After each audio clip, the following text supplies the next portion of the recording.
नमस्कार दोस्तों, जय जोहार। मैं कौशल तिवारी और बिहनिया संध्या में आपका स्वागत है। छत्तीसगढ़ के सबसे दमदार मंत्री माने जाने वाले ओपी चौधरी ने एक बार फिर कर्मचारियों को लेकर जो बात कही है उसे लेकर विवाद शुरू हो गया है। दरअसल ओपी चौधरी का विवादों से पुराना नाता है। जब वे कलेक्टर थे तब भी उनके खिलाफ भ्रष्टाचार के आरोप के चलते वे विवादों में आए थे। उसके बाद उन्होंने आनंद फानन में भारतीय जनता पार्टी की सदस्यता ले ली थी, लेकिन 2018 का चुनाव वे हार गए थे। 2019 में फिर उन्हें टिकट मिली और अमित शाह को आकर कहना पड़ा कि ओपी चौधरी को जिताओ, हम इन्हें बड़ा आदमी बनाएंगे। और इसके बाद जब मंत्रिमंडल का गठन हुआ तो उन्हें सबसे महत्वपूर्ण विभाग वित्त विभाग दिया गया। वित्त विभाग के मिलते ही जिस तरीके से वे विवादों में आए हैं उसे लेकर कई तरह के सवाल उठ रहे हैं। सबसे पहले तो उन्होंने 33,000 शिक्षकों की भर्ती के मामले में जिस तरह से कहा कि अभी फंड नहीं है, फिलहाल शिक्षकों की भर्ती पर कोई विचार नहीं किया जा रहा है, उसे लेकर ओपी चौधरी विवादों में रहे और बेरोजगारों का गुस्सा आज तक सोशल मीडिया में फूट रहा है। तब कर्मचारियों को लेकर ओपी चौधरी ने जो बात कही उसके लेकर कर्मचारी संगठनों में भी आक्रोश है। हालांकि छत्तीसगढ़ के कर्मचारी पहले से ही ओपी चौधरी की भूमिका को लेकर सवाल उठाते रहे हैं और विभिन्न संगठन खासकर शिक्षक समुदाय तो लगातार आंदोलन कर रहे हैं युक्तिकरण के खिलाफ।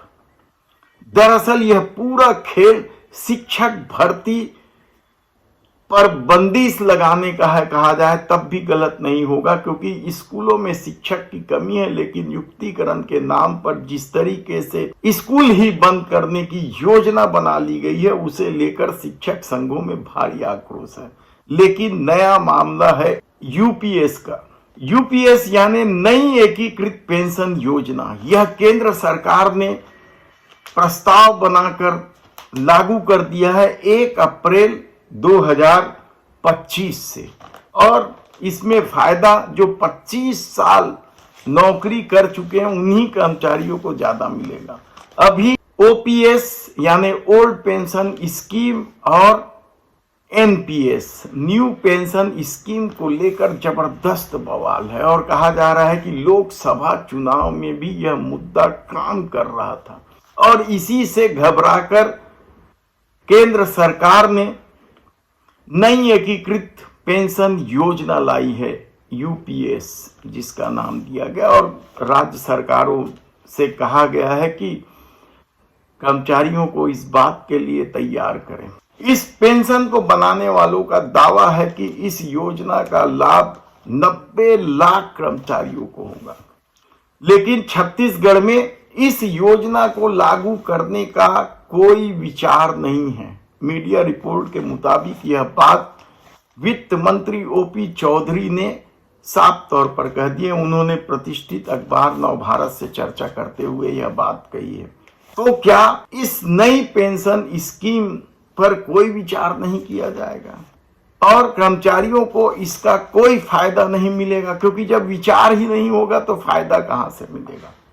लेकिन इससे इतर छत्तीसगढ़ की क्या स्थिति है? छत्तीसगढ़ में ओल्ड पेंशन स्कीम की मांग को लेकर लंबे आंदोलन जब हुए तो पूर्ववर्ती सरकार कांग्रेस की जो सरकार थी भूपेश बघेल की, उन्होंने ओल्ड पेंशन स्कीम लागू कर दिया और इसके चलते यहां के बड़ी संख्या में कर्मचारियों ने ओल्ड पेंशन स्कीम के लिए आवेदन भी दे दिया। उनके आवेदन स्वीकृत भी हो गए, लेकिन मामला फंडिंग का है जो केंद्र सरकार पे एनपीएस का जो फंडिंग है वह अटका पड़ा हुआ है और उसे छत्तीसगढ़ को मिलेगा नहीं मिलेगा, कब मिलेगा यह कहना बेहद मुश्किल भरा सवाल है और कब होगा यह भी आसानी से सुलझता मामला नहीं दिख रहा है।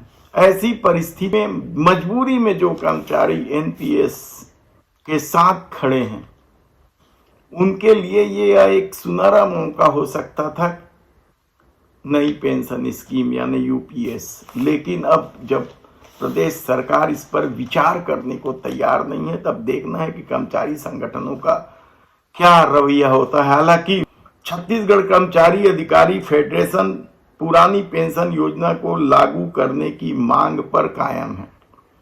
केंद्र सरकार की यूनिफाइड पेंशन योजना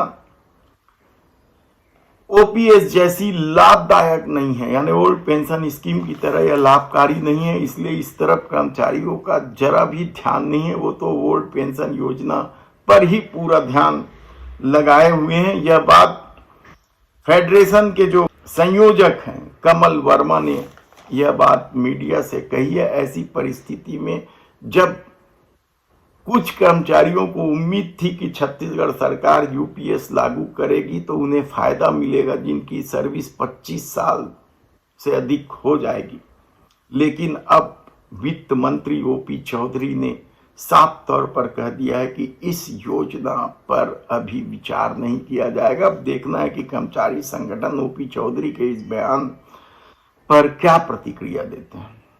धन्यवाद।